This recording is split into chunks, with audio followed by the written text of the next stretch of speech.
guys, and welcome back to my channel. So today I want to tell you guys a story.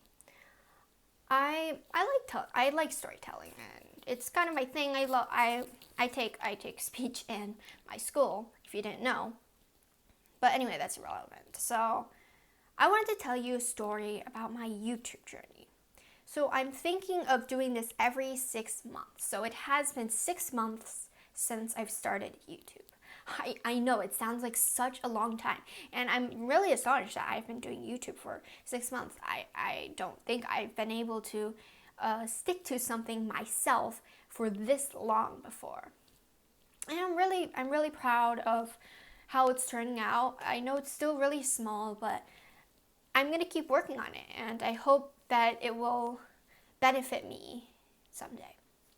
So anyway, to get started, before I tell you about my YouTube journey, I want to tell you about how I got into the productivity industry. So in the productivity industry, I guess we can divide it into 3 loose groups. These are the only ones that I know of, so I can't really say for sure. But so we have the study tips and productivity tips, kind of like life hacks, and it's kind of a crossover between life hacks and productivity. Mash them together, that's what you get. So those videos were the videos that I watched on Natalie's outlet. I will link her channel in the description. And then so those productivity videos were what got me into this industry. So I guess I have to thank her for that, because if I hadn't seen those, I wouldn't be where I am today.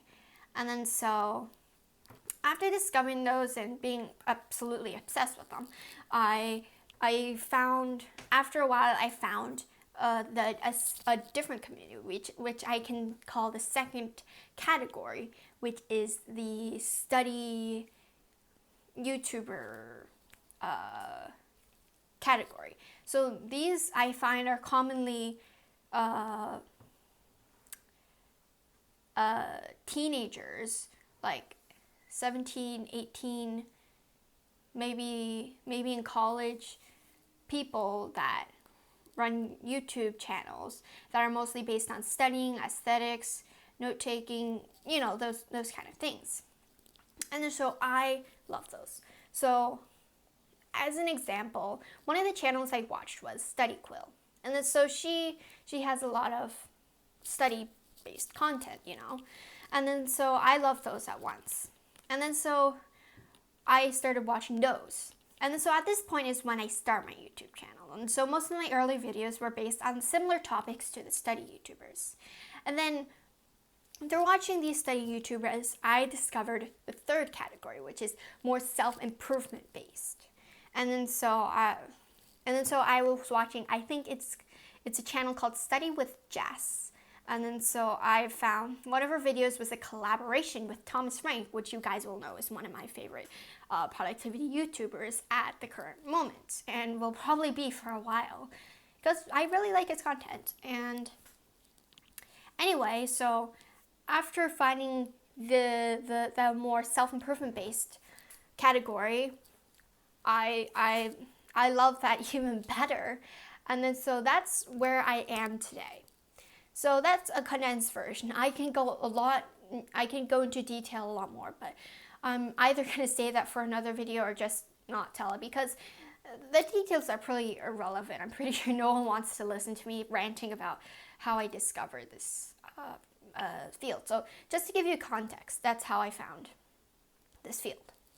And then so, like I said earlier, my YouTube channel was started during my study YouTuber phase, I guess you could say.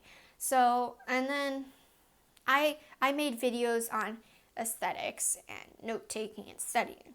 Like I said, everything that the study tuber did. And then so I like doing that.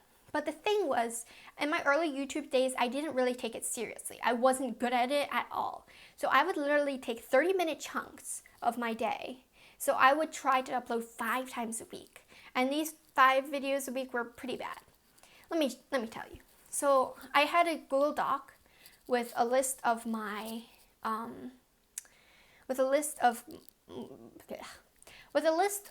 the topics that I wanted to cover potentially, right?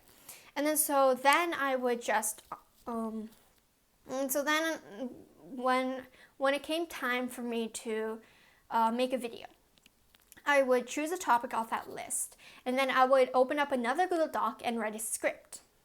And then so this script had no research, this script had no sources or anything. They all came from my brain and all the productivity videos that I binged during that time. And then so that was pretty easy. And so after I wrote the script, I would go shoot some B-roll, which would be usually like me taking aesthetic notes or studying, I don't know, and that kind of bad B-roll. And then so I would go into iMovie and do a quick voiceover, usually which would be like, so like I would have my earbuds in, right? And then I would be like cupping the microphone to my mouth and cupping my hand over it. So like, so my parents wouldn't hear. I'll be speaking super softly into the microphone, and the audio quality will be like terrible.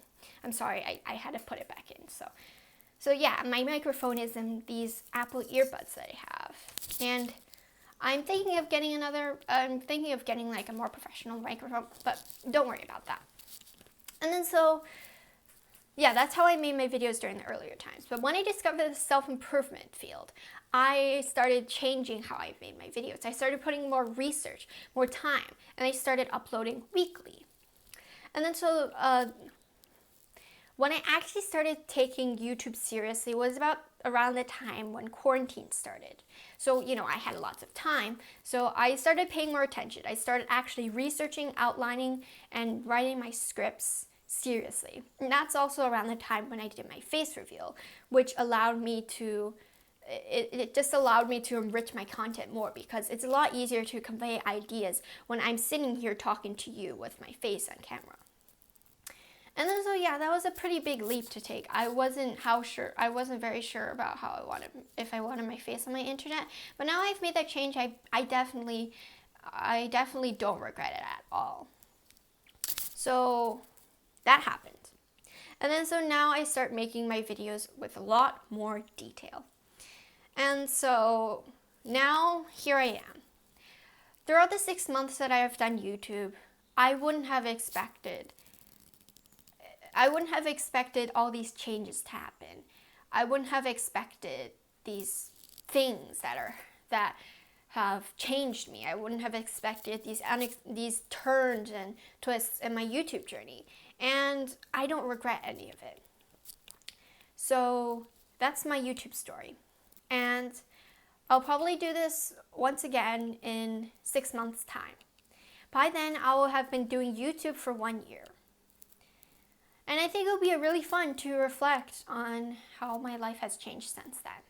So thank you guys for watching. I really appreciate it. I really can't express how much I appreciate all my viewers, and they really give me the drive to keep moving forward. So I didn't tell every single aspect of my story in this video. Some days I might do a live stream and actually tell the story in more detail. But anyway, that's it for now. Thank you guys for watching, and as always, stay safe, stay healthy, and stay productive. Bye.